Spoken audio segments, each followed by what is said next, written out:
เสมอมือขอบเสมองานคักสุดยอดเสมอ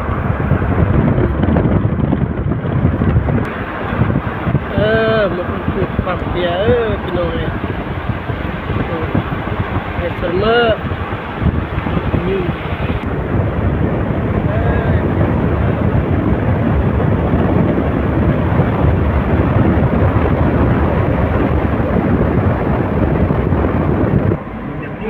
กำลังเดินทางอยู่เด้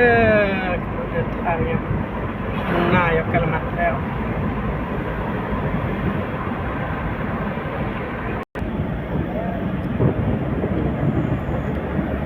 อิเล่จะระปักแมงแล้วกันนี่นะคุณมุนนายคุณอัมพูมากคุณกังสุด